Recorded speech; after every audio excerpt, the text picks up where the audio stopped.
opina? Se ve que allá está mucho más avanzada su ciencia y pues ahora sí que se podría decir que vamos nosotros muy atrasados a comparación de ellos por la forma en que viven, sus máquinas, en la forma en que trabajan y todo eso. Muchas veces somos escépticos al opinar que somos los privilegiados que vivimos en este sistema, ¿no? De hecho, sabemos que vivimos en un sistema solar, que ocupamos el tercer sitio en este planeta, ¿no? Pero de hecho yo creo que sí deben de existir, ¿no? Siento que es pura fantasía, ¿no? No puedo creer en ellos si no los veo. Sí puede existir vida en otros planetas, porque si aquí hay vida, ¿por qué no en otros lados? ¿Sí? La cosa es de que si hay más tecnología allá o más avances, vienen acá a lo mejor para ver cómo han avanzado. A lo mejor ellos son los que empezaron a implantar la civilización aquí, estamos a prueba, no sé. Mi formación científica me permite no creer en los ovnis como un dogma, sino pues tratar de llegar a una investigación que nos permita llegar a un conocimiento verdadero, ¿eso es todo? Pues a lo mejor nos creen que no estamos preparados, ¿no? Para poder conocerlos, ¿no? Yo creo eso, que no estamos suficientemente preparados, pero yo soy una persona que sí, se los digo sinceramente, me gustaría conocerlos, me gustaría tratarlos. ¿Y usted qué opina?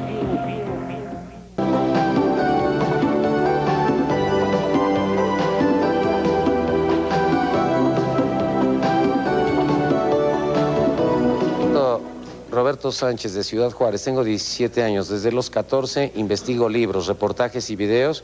Nunca he visto algún ovni, pero yo sí creo que existen. Marta López, 25 años, Mérida, Yucatán. Un pescador salió a trabajar en el puerto de Progreso, desapareció. 3 meses después regresó a su casa como si no hubiera pasado nada.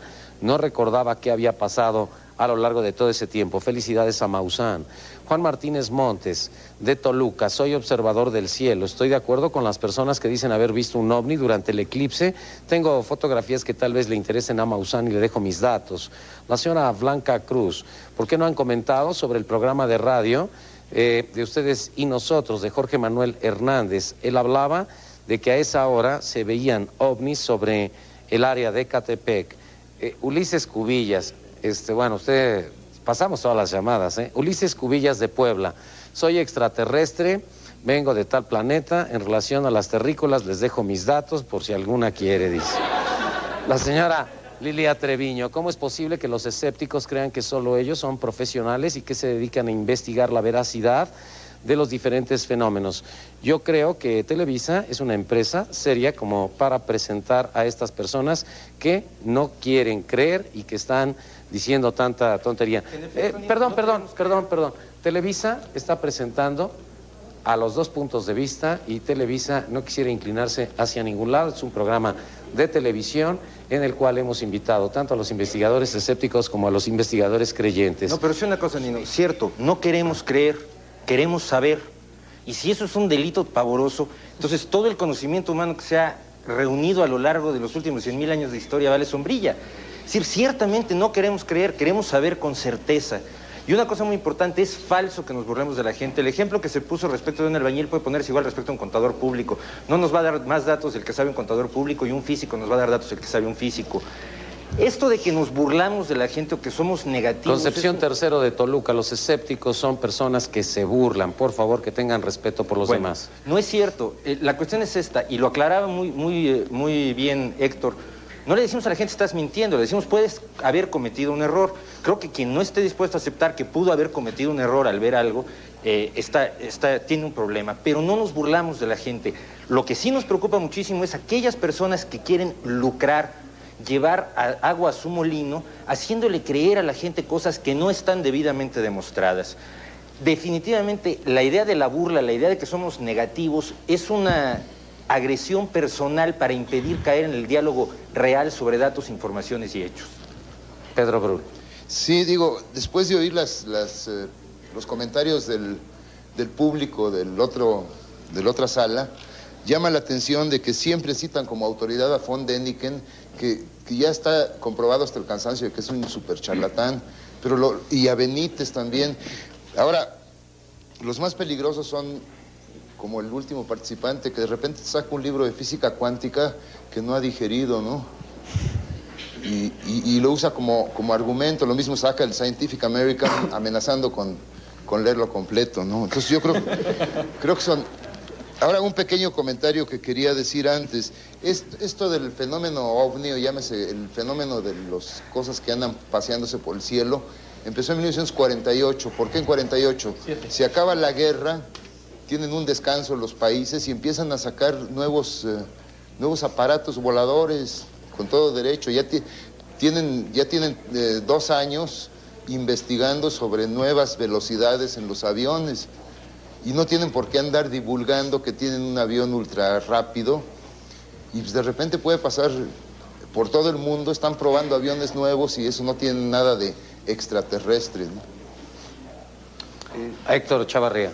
Bueno, mira, Nino, nuevamente se volvió a citar el caso Puebla, el multicitado caso Puebla, el cual me correspondió a mí ser uno de los investigadores que más directamente tuvo que ver con este caso.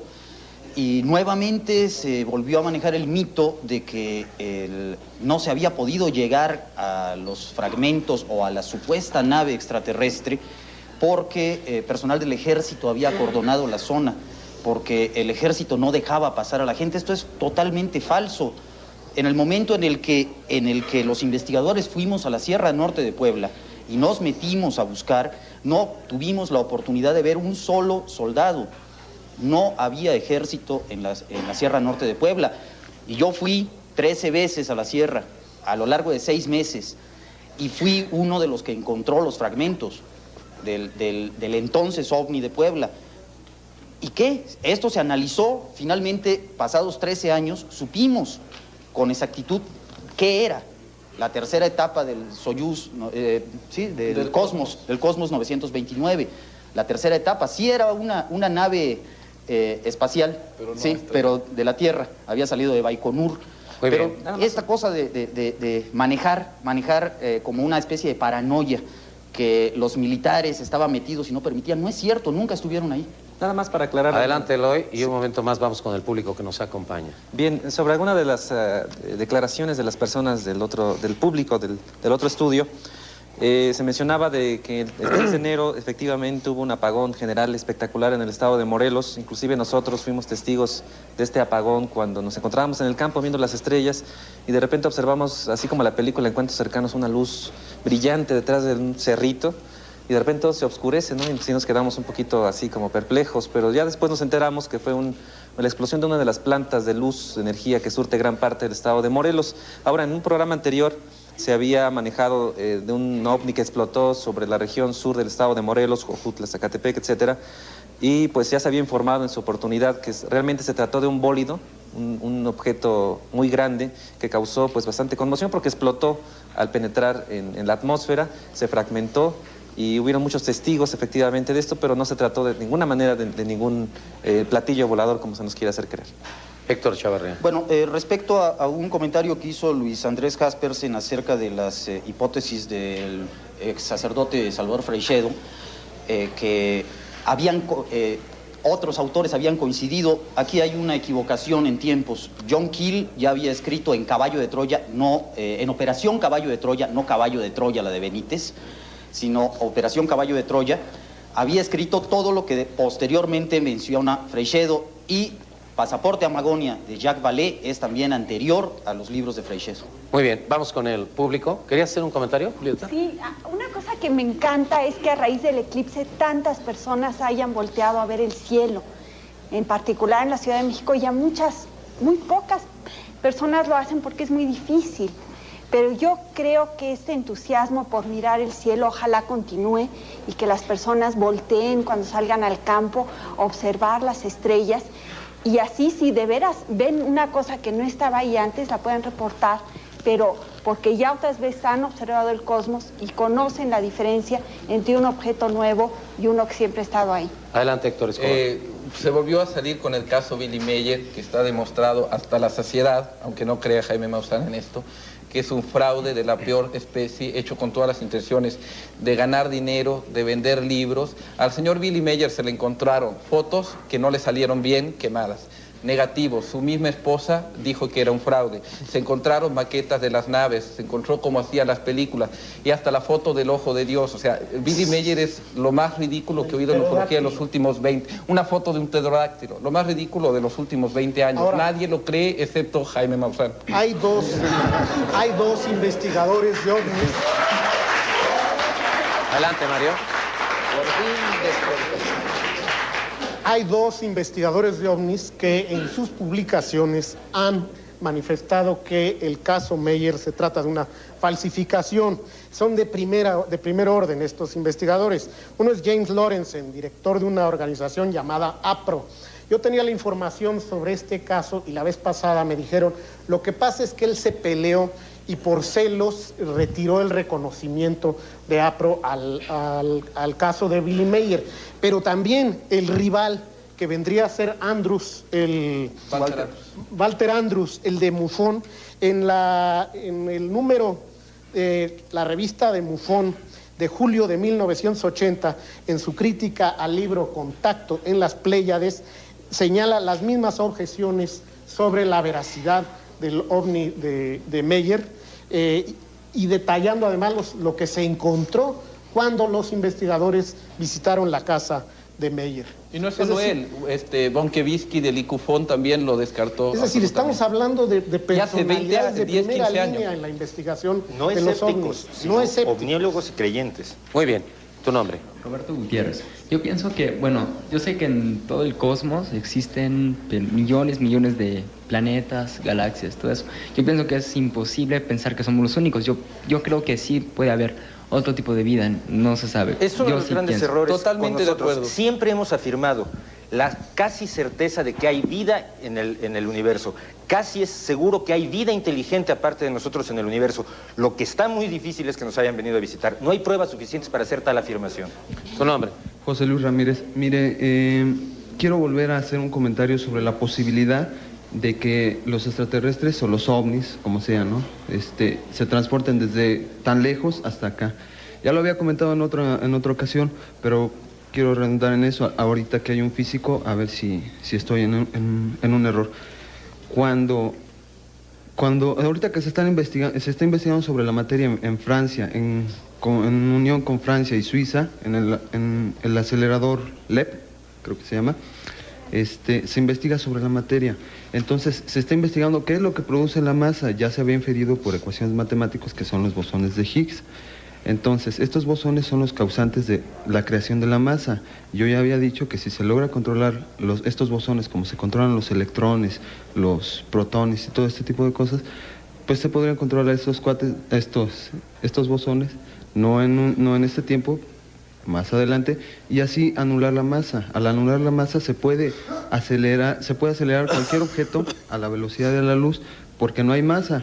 Al no haber masa, se puede llegar al tope de la luz, y a esa velocidad se detiene el tiempo, y es así como ellos llegan desde allá, 2 millones de años luz, desde Andrómeda hasta acá. No sé, la señorita... Yo haría un señalamiento rápido. Los objetos que vienen no están compuestos de bosones. O sea, son electrones, protones, neutrones en los términos en los que los conocemos aquí. Entonces, el problema es acelerar las partículas de los electrones, protones y neutrones a la velocidad de la luz. Sí, efectivamente, cada vez que una partícula de materia toca una de antimateria, se aniquila y se convierte en luz o en radiación que viaja a la velocidad de la luz, pero se aniquila. Entonces, si hubiera un ser de antimateria igualito a ti, lo tocabas, te aniquilabas y te hacías luz y viajarías a la velocidad de la luz. Ya no tú, pero ya no tú, ya energía. Y esto se conoce desde hace decenas de años. Hay una posibilidad basada en la hipótesis de que exista masa negativa, objetos de masa negativa, no antimateria. Un objeto de masa negativa rechaza no solo a los objetos de masa positiva, sino a los propios objetos de masa negativa. La gravedad funciona al revés. Ahora, un objeto de masa positiva colocado junto a un objeto de masa positiva El de masa positiva siente una atracción, es objeto de una atracción por el de masa negativa, pero el de masa negativa es objeto de un rechazo gravitatorio idéntico, si los dos son de la misma masa, del mismo volumen de masa. ¿Y qué ocurre? Al dejarlos así flotando en el vacío, se intenta acercar el objeto que es atraído, pero es inmediatamente rechazado por el otro. ¿Qué ocurre? Que los dos objetos salen disparados a una velocidad creciente. Ahora, al acercarse a la velocidad de la luz, se va produciendo el efecto del crecimiento de la masa. Se incrementa la masa y, según la relatividad, la masa a la velocidad de la luz llega a ser infinita y requiere, por lo tanto, una fuerza infinita para poder rebasar. Pero entre los dos objetos tienen masa cero, ya que uno tiene masa positiva y uno masa negativa. Entonces, ahí pudiera estar un impulsor teórico para llevar, digamos, viaje a la velocidad de la luz con gran rapidez y sin efecto para los pasajeros, ya que quedarían entre el efecto de las dos masas. Hay una parte intermedia que no es objeto no siente el efecto de la inercia. El problema es que no se ha demostrado que puede existir masa negativa. Rafael. Es decir, algunos dicen, esa es la prueba de que no existe masa negativa. Rafael. Sí, bueno, para completar la parte que decía Julieta, efectivamente hay un par que se crea o se destruye. Los dos fenómenos, uno es complementario del otro. Cuando tú tienes las dos partículas, se pueden convertir en luz, o la luz podría en su momento reconstituirse en las partículas. El problema es cómo conservar la información de una cosa que pueda tener del orden de cientos de miles de millones de esas partículas formando un ser humano o formando un objeto cualquiera. Se hace luz, la luz puede viajar a esa velocidad y luego esa luz, ¿cómo la reconstituyo de acuerdo a un plano original? Ese es parte del problema. Muy bien, tu nombre. Perdón, rapidito, es la distancia. Se habla de seres que vienen a 2 millones de años luz. Eso significa viajar durante 2 millones de años. Es francamente Pedro Brul. Extraño, ¿no? Aunque pudieras viajar a la velocidad de la luz, tienes que desacelerar en un momento dado. Y simplemente para desacelerar, ya que llegaste cerquita del sistema solar, tienes que perder 300 días, más o menos. En el desaceleramiento. ¿Tu nombre? Oscar García. Sí, mira, ahora pues quiero invitarte a ti, Nino, y al público en general a que participe en una conferencia que se va a dar el día sábado allá por satélite, en el Centro de Convenciones Satélite en Lomas Verdes. Si quieres acompañarnos por allá, Nino, pues con mucho gusto te recibiremos. La va a dar José Luis Martínez, va a estar Cita Rodríguez, Gustavo Nelín, que está en el otro estudio. Van a haber pilotos de líneas que van a dar sus testimonios de avistamiento. Van a haber muchas personas muy importantes, entre ellos el licenciado Pedro Ferriz, que va a ser el principal exponente. Y José Luis Martínez es uno de los exponentes. Te obsequia este libro, Nino, para Gracias. ti. El maravilloso mundo de los ovnis de la prensa. Te lo obsequia a ti y espero pues nos puedas acompañar. Para mayores informes te voy a dar un número de teléfono para que la gente pues vaya al lugar. Es el... Siempre vienes a hacer comerciales, comercial. No, pues digo, ya me acostumbré. Bueno. Ya me acostumbré a que siempre te mandan a hacer comerciales en el programa. Adelante, bueno, dalo. Sale. 556-6884. Muy bien, gracias. ¿Tu nombre? Buenos días, me llamo Mayra Galván. Bueno, lo único que quería pedir al panel es que explicaran un poco más sobre el fraude del Majestic 12 y también algo dirigido para Jaime Maussan. Será muy respetable el señor, pero pues ya basta de que parece escuelita. Todos los que están en el panel de creyentes, todo lo que diga Jaime Maussan está bien, todo lo que haga está bien hecho. Pues ya basta, ¿no? Bien. Gracias. ¿Quién más? ¿Tu nombre? Joel Medina. Mi intención es de que nos pudieran dar consejos para diferenciar sobre la información que recibimos de ciertas partes, para saber la diferencia, para protegernos de la información que recibimos. Si es amarillista, ¿en cuál confiar? Gracias. Quisiera comentar algo al respecto. Adelante. Miren, el solo hecho de que este estudio estaba vacío hasta este momento es un índice de que la gente tiende a tener un pensamiento mágico. Yo les recomendaría que si quieren ver cosas extrañas, pues se vayan a ver a Beto el Boticario o algo por el estilo para ver cosas que realmente son difíciles de entender. La ciencia tiene un procedimiento y ese procedimiento está establecido al menos la ciencia moderna, y podemos especular sobre posibles viajes, pero eso es pura especulación. En la actualidad, con los conocimientos que se tienen en la ciencia, no hay la menor posibilidad de realizar viajes prolongados a través del espacio. Héctor Chavarría. Un segundito, Mauricio. En cuanto a cómo determinar la clase de información que nos llega, en el caso del investigador o de quien quiere investigar el fenómeno OVNI y se quiere acercar a él objetivamente, es utilizando el sentido común y teniendo la capacidad de discernir qué información es definitivamente amarillista cuando se están haciendo afirmaciones fantásticas y cuando se está dando un hecho que podría ser real y el cual merece ser investigado. Yo quisiera agregar un poco a los comentarios anteriores. Yo veo que hay mucha gente joven aquí en el estudio, lo cual siempre es muy halagador. Y muchos de estas personas seguramente están inscritos o en la preparatoria o en el bachillerato. La universidad tiene un programa especial que se llama Jóvenes hacia la Investigación, que funciona en su CCH y funciona en su preparatoria. Si ustedes en su preparatoria o en su CCH toman contacto con el promotor, él los llevará a distintos centros de investigación de la universidad y ustedes conocerán en una perspectiva que la UNAM llama de puertas abiertas, qué es lo que se está haciendo en cada uno de estos institutos. Por ejemplo, podrían visitar el Instituto de Astronomía, podrían visitar el Centro de Instrumentos. Tener una cultura científica es una manera de protegerse contra la charlatanería. Yo creo que hay que estar abierto a las opiniones, pero pasarlas por una criba muy fina, que es la del conocimiento científico. Y los jóvenes tienen ahora, gracias a la universidad, esta posibilidad. Contacten en su preparatoria o en su CCH a la gente del programa. Gracias, Nino. Adelante, Schwartz. Una forma muy rápida. En el momento en que alguien te pasa una información y saca conclusiones que no pueden sacarse de los datos originales, hay que dudar de las conclusiones e irse a verificar los hechos. Si alguien dice, este es un punto de luz, ahí vemos la nave, tenemos un salto que uno no puede aceptar. Tenemos un punto de luz, lo que hay que hacer es investigar el punto de luz. ¿Dónde estaba? ¿Qué planetas estaban a esa hora? Puede ser un globo, puede ser un avión, puede ser un platillo volador, pero siempre con la duda y reconociendo la capacidad que tenemos los seres humanos de cometer errores. Un comentario más, Andrés Eloy, por favor. Sobre esto, ¿cómo distinguir una información de otra, ¿no? ¿Cuál es la más objetiva? Yo creo que podría aplicarse aquí lo que en ciencia se llama la navaja de Occam, entre dos explicaciones, escoger la más sencilla, es decir, cuando vemos una luz, pensar que tiene una explicación más sencilla y no presuponer que pueda provenir de un origen extraterrestre. Es decir, también podemos decir que entre más extraordinaria sea la afirmación, necesitamos más pruebas, ¿no? Y hay que estar más escépticos. Entre más maravillosa, fantástica e imaginativa sea, hay que dudar más. Creo que sería... Muy bien, yo voy a un corte y regreso al otro panel. Mario Hernández Moreno, tengo 26 años trabajando en la aviación.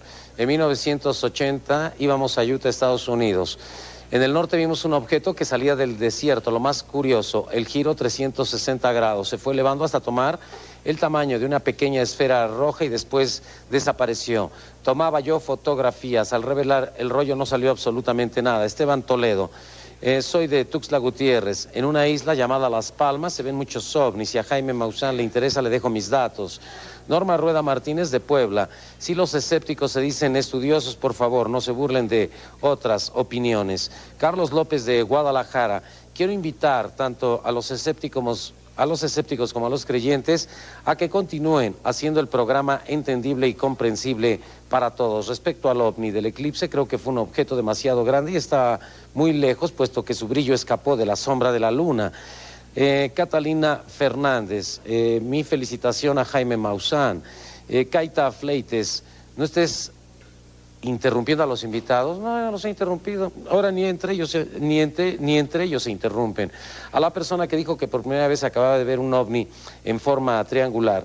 Mi madre hace 35 años vio uno en La Habana, Cuba. Felicito a los ufólogos. Los escépticos, bueno, pues nada, para ellos. Víctor Andrade. Hablen por favor del Triángulo de las Bermudas. José Mendoza, yo trabajo en Galavisión. Me pareció de mal gusto que uno de los escépticos haya comentado sobre la nave nodriza en la forma en que lo hizo. La señora Gómez de Toluca, estoy molesta con los escépticos, en verdad, ya no sean necios, dense cuenta de que ya llegaron los extraterrestres. María Guadalupe Rodríguez, Villahermosa, Tabasco. Felicidades al programa. A los escépticos, por favor, no se rían ni se burlen. Antonio Villar, si van a negar que lo nieguen con bases, ya que el pueblo, no le entiendo si existe o no existe lo de los ovnis, no le entiendo bien a la letra, discúlpeme. Patricia Brito de Morelos, felicito a Eloy, ojalá vuelva a explicar el fenómeno como lo comentaron en el programa de Siempre en Domingo. Francisco Quevedo, 1978, salía del cine en Mazatlán, a las 11:30 de la noche vio una bola de lumbre arriba de un árbol, no lo tocaba, de repente empezó a rodar, se fue al sur y se nos perdió. Vamos a un corte y regresamos. Nuestros números telefónicos aquí en el Distrito Federal, 709-7024, la 800 a todo el país, 70-888, 70-889 para que llame y platique con nosotros.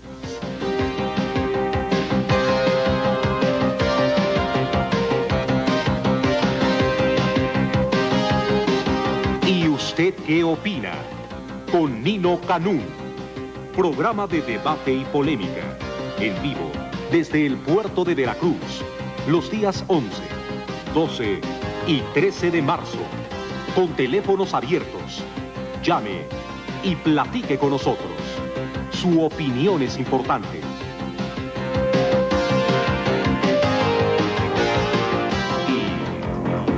¿Y usted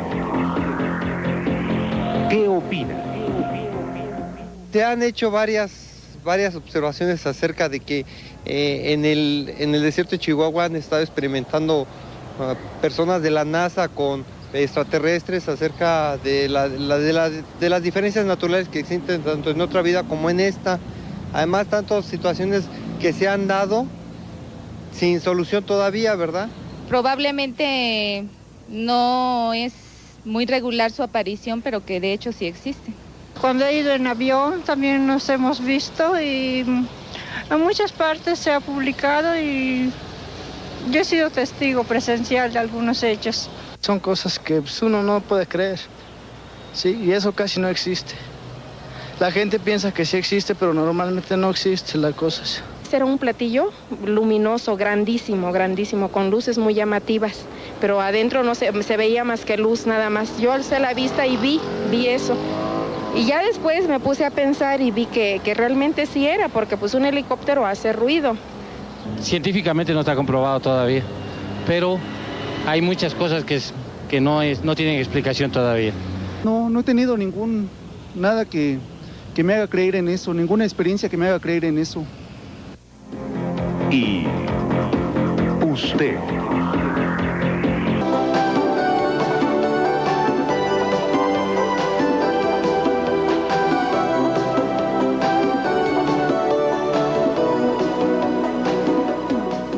Guadalupe del Río, mi esposo y yo vimos una luz, no les quiero contar más, le dejo mis datos a Jaime Maussan. Jessica Osorio, he tenido contacto con tripulantes de naves espaciales, ha sido telepático, son hombres de baja estatura, cabeza alargada, ojos negros y manos alargadas muy delgadas, siempre visten uniforme azul, quieren hacerme un estudio. Dejo mis datos al señor Maussan. El señor Germán Carrillo, a los contactados primero que les hagan un examen de psiquiatra y después que les creamos todo. Yo no creo en extraterrestres. Agustín Solórzano, el fenómeno no existe, fue creado por los desarrollados, los países desarrollados, para justificar los desvíos y dar ubicación a grupos y a personas que no tenían otra cosa que hacer. El presupuesto mejor que se destine a la educación. Yemín Vargas de Puebla, las personas que creen en los ovnis no se vayan a fanatizar y estar nada más completamente en contra de los escépticos.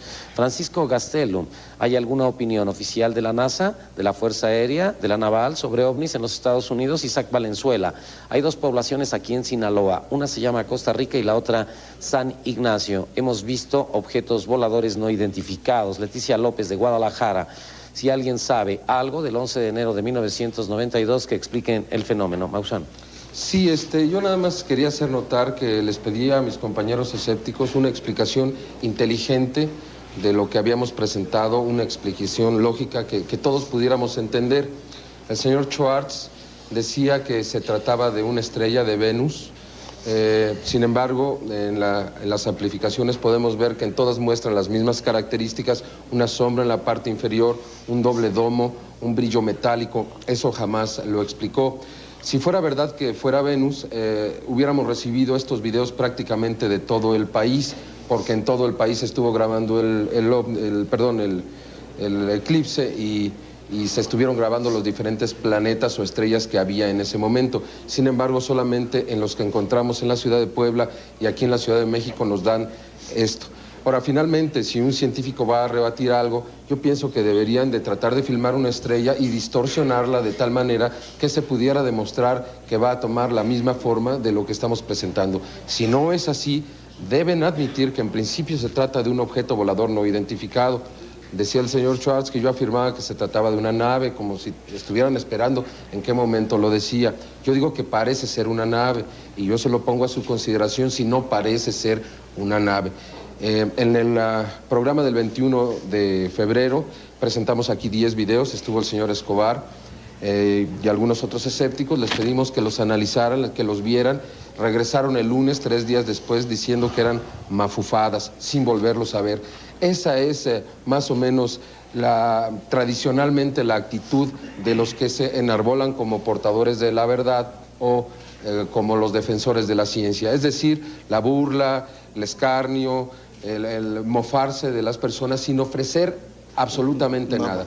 En este momento lo descartan diciendo que es cualquier cosa y sin demostrar. Ellos no necesitan demostrar nada, ¿sí? Mientras que una persona que aporta pruebas y evidencias necesita demostrarlo todos. Ellos simplemente con no ponerle atención o burlarse de ello quieren darle respuesta. Yo pediría, les suplico nuevamente, si lo quieren volver a observar, obsérvenlo, pero den una respuesta inteligente para todos. No es posible que un mundo y tantas personas estén tan equivocadas. Yo creo que ha llegado el momento de tomar otra actitud. Ramón Tomasín. Sí. Mira, Nino, es necesario que se dé el antecedente de en qué fecha y de qué manera surge en la era moderna el fenómeno ovni. El fenómeno ovni por primera vez es observado en los años 40, 1947, no por una persona, dijéramos que iba caminando, sino es observado por un piloto civil norteamericano de nombre Kenneth Arnold. Él iba en su avión, manejando su avión, y acercándose al Monte Rainier en Washington, los cielos de Washington, de repente ve 9 objetos que evolucionan de una manera muy singular, porque evolucionan simultáneamente, presentando así como olas, dijéramos. Entonces, esa observación de Kenneth Arnold, piloto civil, cuando él regresa en su avioneta, la comunica, y ahí nace el fenómeno ovni, con esa observación. O sea, no fue de ninguna persona que se encontraba caminando en la calle o jugando en un parque, nada. Fue un piloto aviador el que observó por primera vez el fenómeno ovni.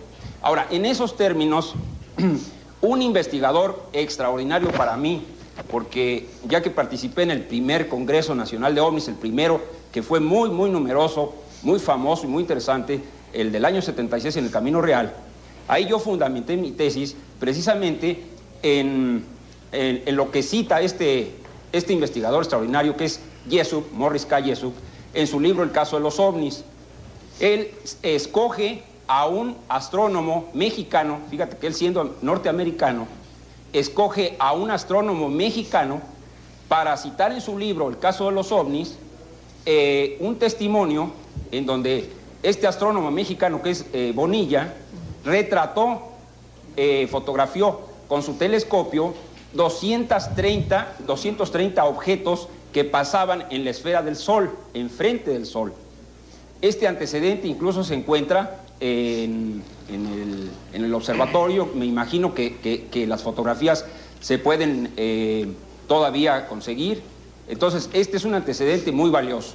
Ahora bien, la casuística, o sea, los avistamientos en sí, creo que ya no es, para los que tenemos tantos años investigando el fenómeno ovni, algo interesante.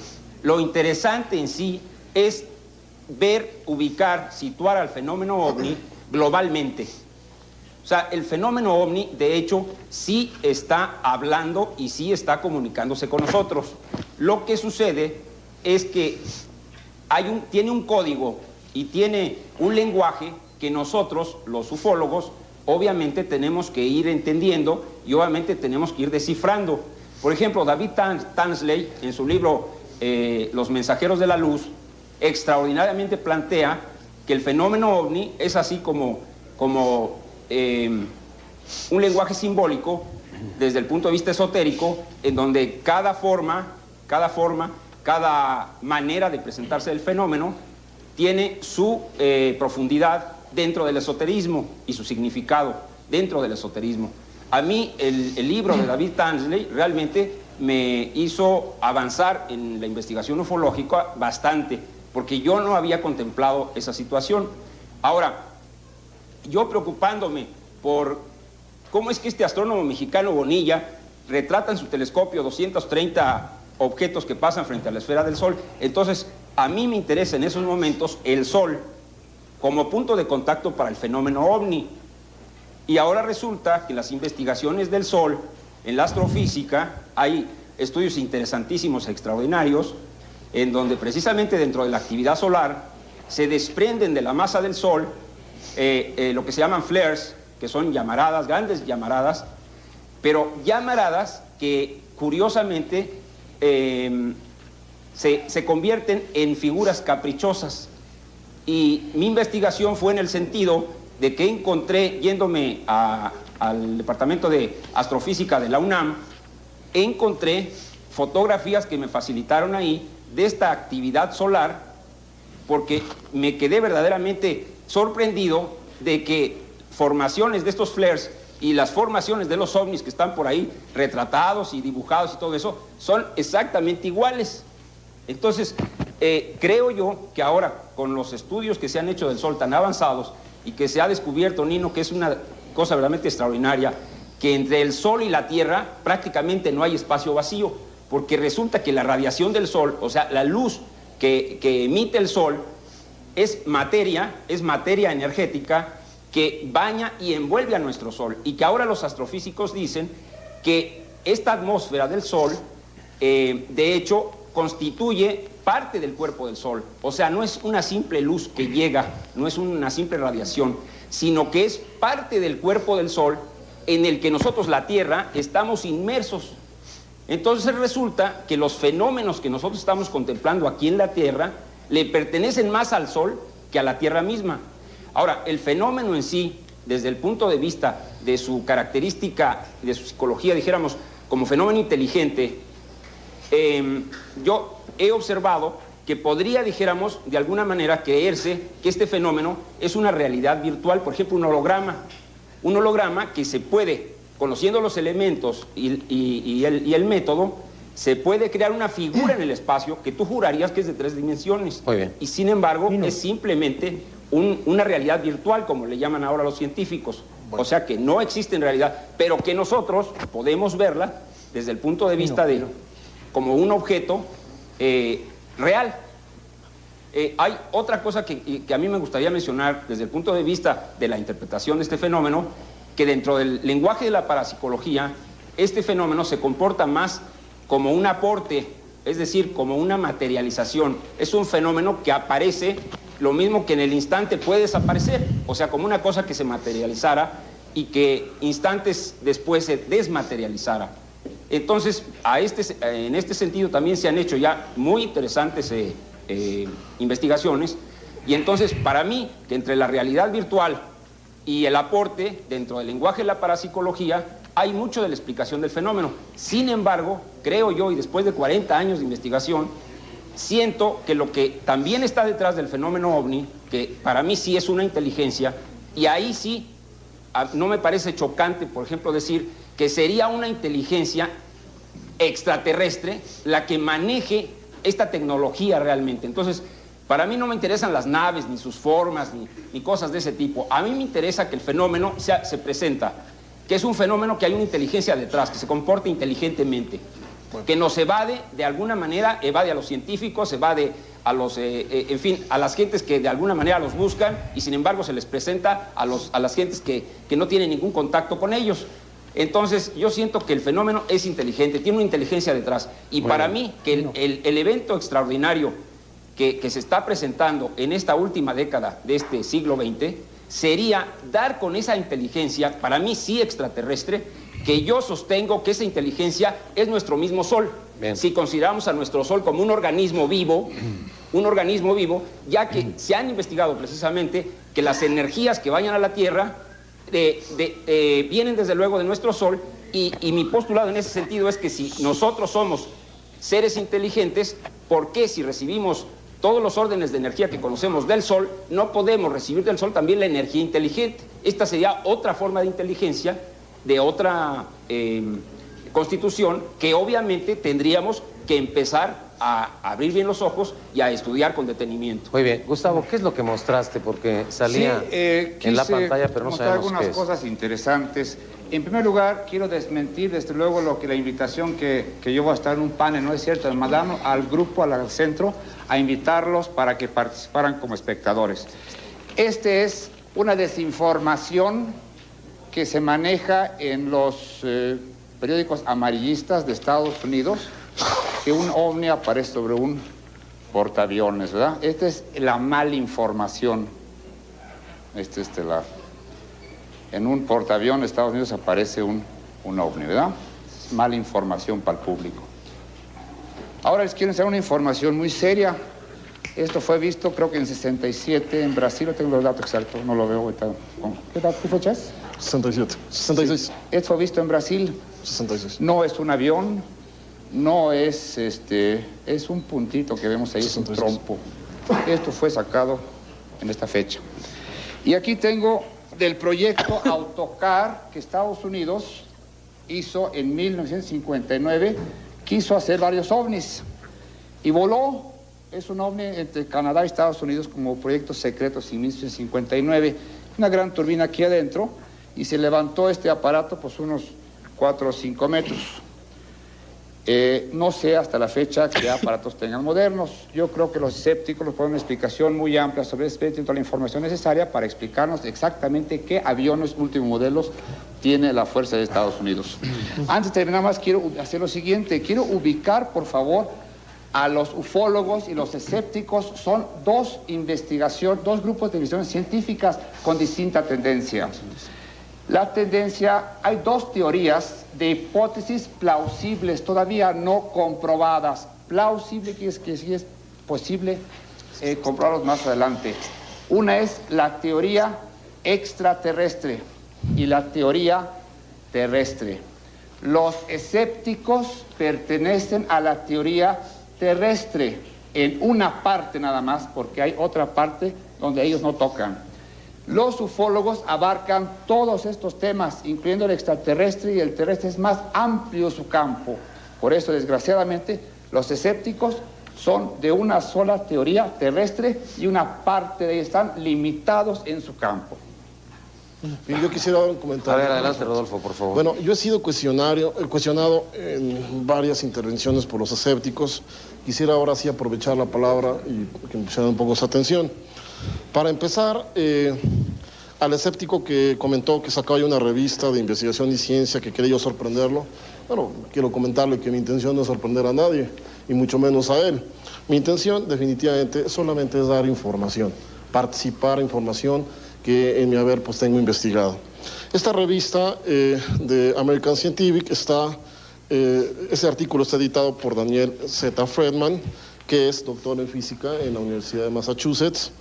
Este señor se ha entregado una investigación interesante que me voy a permitir comentar en una manera resumida. Dice, las dimensiones ocultas del espacio-tiempo. El espacio-tiempo, que en general se considera tetradimensional, puede tener hasta 7 dimensiones adicionales. Estructuras con 11 dimensiones pueden dar una explicación unificada a las 4 fuerzas básicas que maneja la física cuántica. Bien, sucede que en el año de 1915, cuando la teoría de la relatividad de Alberto Einstein fue, de hecho, pues, por todos estudiada, aceptada hasta cierto punto, Alberto Einstein sustentó su teoría solamente en la participación de 2 de las 4 fuerzas básicas de la naturaleza. Posteriormente, en el año de 1930, Kaluza plantea una teoría en el sentido de darle amplitud a la teoría de Alberto Einstein y comentó que precisamente esta teoría no podría ser sustentada nada más en 4 dimensiones y planteó una teoría pentadimensional, en 5 dimensiones. Más adelante, con la ayuda de otro gran físico de apellido Klein, que los escépticos deben de ubicar, plantea el estudio de la teoría de Kaluza, pero desde el punto de vista ahora con las 4 fuerzas básicas elementales en la naturaleza. Estas fuerzas ya las he comentado en otra ocasión. Al momento de hacer el análisis, basados en ecuaciones diferenciales de Schrödinger, determinaron que para poder sustentar esta física es necesario que se dé el aporte de 11 dimensiones, ya que con 4 no tiene sentido. Esto está aquí explicado en esta revista, está a la disposición de quien guste, no está dicho por mí, está dicho por él. También da una teoría, me comentaba el señor Schwartz, que no daba yo un argumento, o que más bien no está demostrada una supergravedad. Este señor aporta, y me parece tan interesante hacer esta observación, aporta una teoría de supergravedad. Incluso, aquí la tienen, incluso comenta lo siguiente: dentro de las clases de partículas elementales que maneja la física cuántica, hay 2 que una mencionó precisamente, ahí lo pueden leer, mencionó un participante del público que son los bosones, luego el señor Schwartz dijo que hay otra clase que son los electrones, protones, todos estos se conocen como fermiones. Exactamente aquí donde estoy indicando con el dedo, aquí explica este doctor que los bosones son los encargados de dar la fuerza a las partículas elementales y los fermiones de dar la masa, la presencia material. Bien, ese doctor en esa teoría de supergravedad comenta que si a una masa se le agregan un cierto número mayor de bosones, puede incrementarse una gravedad hasta llegar a la teoría de supergravedad. Bien. Rafael Lara. Sí. En relación a lo que comentaron los escépticos, quiero hacer unos comentarios. En primer lugar, las oleadas de ovnis no son por efectos psíquicos o efectos mentales de las personas. Está bien estudiado. Desde las investigaciones de Olavo Fontes en 1953-54 se determinó que en sí hay un margen de 5 a 4 años en los cuales los ovnis aparecen en distintas zonas de la Tierra. Así tenemos, por ejemplo, 1973, el año de los humanoides en Estados Unidos, el año de los humanoides en Puerto Rico, manifestándose con el humanoide de Quebradillas, uno de los casos más importantes y que fue estudiado muy específicamente por la revista Stendek en España.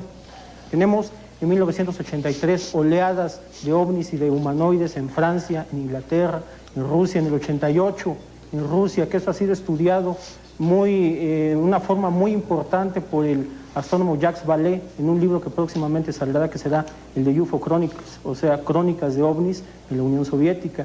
En 1988, el principal avistamiento que culminó toda esta oleada fue el avistamiento de Voronex, con manifestaciones muy importantes. Ahorita estamos en una oleada en México y en todo el mundo, y en el 93 se van a presentar más este tipo de fenómenos. Al otro lado, ¿tiene que ver esto con el 11 de enero? Porque alguien decía el 11 de enero de 1992 el fenómeno OVNI. ¿Tiene que ver con la oleada? Yo no puedo contestar esto. Es el otro aspecto del investigador OVNI, sí, es el aspecto religioso, culto, que es otro aspecto del fenómeno, que más adelante podemos hablar de esta cosa más a profundidad. Continuando, en relación a los señores escépticos que hablan de que no hay astrónomos que se encargan de estudiar este tipo de fenómenos, esa es una mentira, ¿sí? Tenemos el caso de José Bonilla en 1883, en México, que fue el primero que fotografió ovnis, como lo había dicho aquí el psicólogo. Tenemos a Sigel en Rusia, tenemos a Alexander Kazantsev en Rusia. Pero entonces hay mucha gente de ciencia que ha visto este tipo de naves. Por otro lado, para terminar, refuto totalmente a lo que dice esta persona de que MUFON no da crédito al caso de Billy Mayer. En septiembre, octubre de 1990, en el MUFON Journal, ¿sí?, se ha abierto nuevamente el caso de Billy Mayer porque están de acuerdo en que todo sea real, ¿no? Francisco Casasola. Gracias. Yo comentaba nada más, trataba de mencionar hace un instante, y es un comentario, eso nada más, lo que yo pienso respecto a si es un holograma o no, no podría ser, puesto que el holograma solamente es perceptible visto de frente. Lo que hay en cuanto a las pruebas que hemos visto, a los videos, vamos, en este sentido, lo han grabado personas que han estado ubicadas en diferente posición, en diferente sitio, de diferente ángulo. El objeto que se ha visto es metálico, refleja la luz, tiene una sombra. Es posible que en otros casos sí pudiera ser que sea, tal vez la teoría no creo que esté tan disparada en cuanto a que sea un holograma. Ahora, yéndome hacia el lado de los escépticos, nada más como comentario, sí es verdad, por ejemplo, como mencionábamos, el fenómeno OVNI es una realidad. Si continuamos tocando el punto, desde el punto de vista del otro panel, en que todo es negativa, tendríamos que dudar definitivamente de que todo lo que están mencionando las personas, por ejemplo, en el panel, nada más para ubicar un ejemplo, es mentira. o que todos están viendo visiones. Yo creo que todas las personas de aquí, como las que nos están observando, que están seguras que han sido testigos de un avistamiento de un objeto volador no identificado, tienen toda la razón y debe creérseles. Que debe investigarse qué es, eso es definitivo. Que debemos alejar toda posibilidad o toda investigación del punto de vista religioso, vamos a ubicarlo así, debe ser. Es poner los pies en la tierra y definitivamente no creer. Yo quería, abundando un poquito, estoy nada más redondeando. Ya están en unos cuantos minutos idea, de ustedes, ¿eh? Porque tengo un material que la vez pasada prometimos y que yo desde el punto de vista, digamos, de estudios más profundos, no necesariamente el aspecto exclusivamente material, yo lo pongo al público a consideración, no me interesa la opinión realmente de ningún escéptico, porque realmente este es un caso muy interesante. La persona que lo filmó es psíquico de nacimiento, digamos, a lo largo de su vida ha tenido experiencias a ese nivel, y justamente el día del eclipse él filmó sabiendo que ahí iba a estar el ovni. Si se corre la película, se va a ver justamente que en el momento... Que la corran, por favor. En que él, desde el momento en que enciende su cámara, está aparentemente ahí el sol, el eclipse y iniciándose el eclipse y la nubosidad que se vio en la Ciudad de México. Y en este momento él empieza a focar, en el momento que se desprende, esto es algo muy interesante porque está justamente frente al sol. Se desprende el objeto, se pierde entre las nubes. Siéntate, Jonathan. Y vuelve a aparecer de una manera vertiginosa. Lo valioso del material de Daniel Cerda es que presenta todas las facetas del fenómeno ovni. Primero, esta audacia de estar realmente frente al sol, como diciendo, véanme, aquí estoy. Los giros que da como una hoja de papel al viento, muy suaves, que no son de un helicóptero, de un avión. Aquí se ubica en la segunda etapa el acercamiento muy audaz del mismo objeto, ya lejos del cielo y en una posición visible. Primero juguetea un poco y luego queda estática por varios minutos y aparece un segundo ovni. O sea que realmente la secuencia es muy interesante y va más allá de lo que pudo haber sido una casualidad. En este caso, el psíquico estaba filmando algo que sabía que iba a aparecer, no fue casual, sabía perfectamente a lo que se estaba enfrentando. ¿Por qué sabía que iba a aparecer? Porque él recibe intuitivamente comunicaciones y ya permanentemente durante, pues yo creo que los 6, 7 años últimos de su vida, ha tenido estos contactos tanto en Estados Unidos como en México. Ahí se ve el objeto ya estático que muchas personas pudieron haber filmado, que se parece mucho a la luz que filmaron varios gente del público. Y cuando se retiran las nubes aparece un segundo ovni, o sea que hubo varios avistamientos de diferente calidad. Ahí está la referencia de las estrellas y de los cables también de la luz, cuando ustedes vieron cómo saltaba. Hay unas referencias muy interesantes, las estrellas, los cables de la luz y el movimiento clásico del ovni, que siempre es errático, en zigzag, brincoteando todo el tiempo. Ahí está cuando yo creo, en ese momento decía Daniel, que inclusive ahí está, si quieren preguntarle, cómo el objeto iba y venía, encontrándolo a él, y se afocaba y se desafocaba. Yo no estoy de acuerdo, ahí está totalmente desafocado. Posiblemente haya un objeto, y seguramente lo hay, dado que se está produciendo un desafoque. Ahí están las estrellas atrás.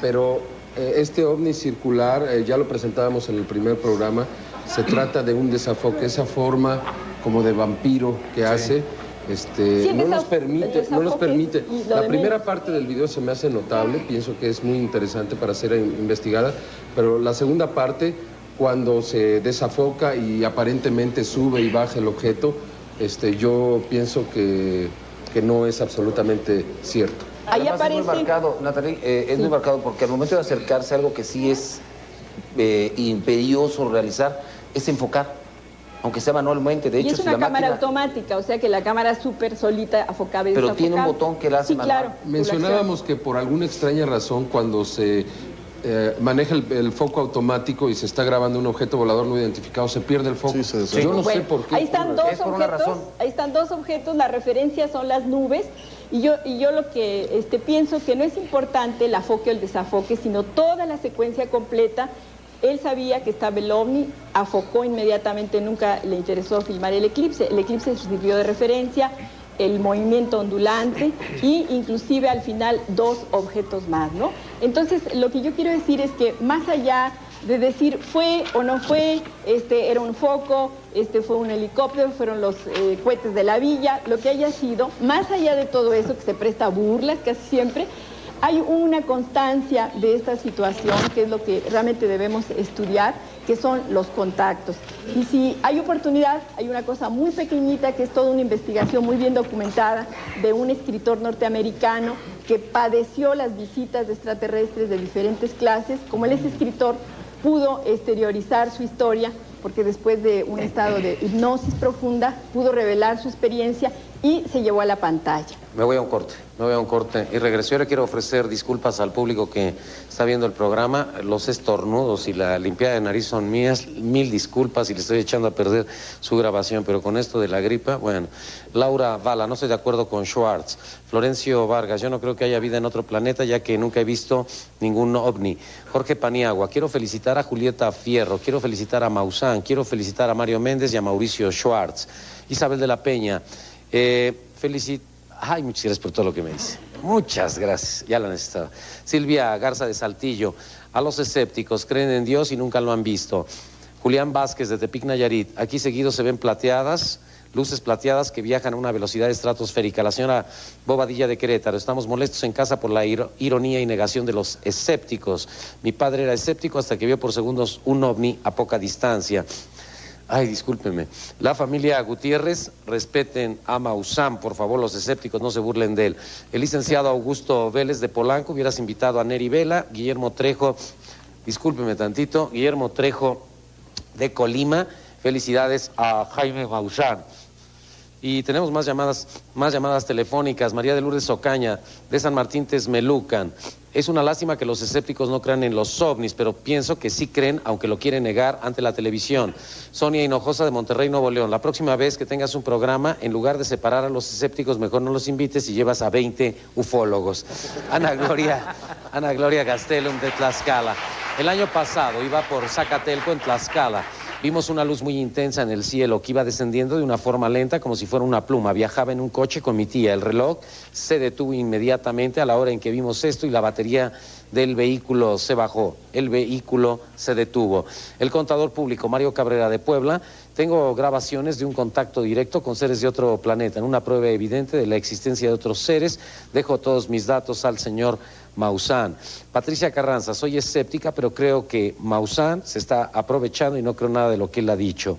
Olga María Figueroa, 1967, venía con mis hijos, de repente a las 20:08 de la noche vimos las luces que se desplazaban de este a oeste. Al otro día salió una nota en el Excelsior donde hablaban de lo mismo que habíamos visto. ¿Qué es lo que habrá sido? ¿Cuál sería la fuente periodística? Dice exactamente lo mismo que yo vi. Voy a un corte y regreso con los escépticos. Nuestros números telefónicos 709-7024 en el área metropolitana del Distrito Federal. Lada 800 a todo el país, sin costo para usted, 70-888, 70-889 para que llame y platique con nosotros.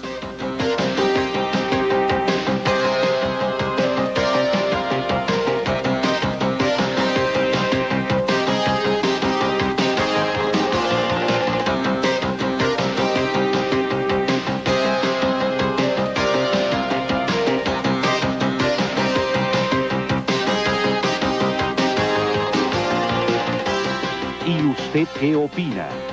Con Nino Canún, en vivo desde los estudios de la XEW en la Ciudad de México.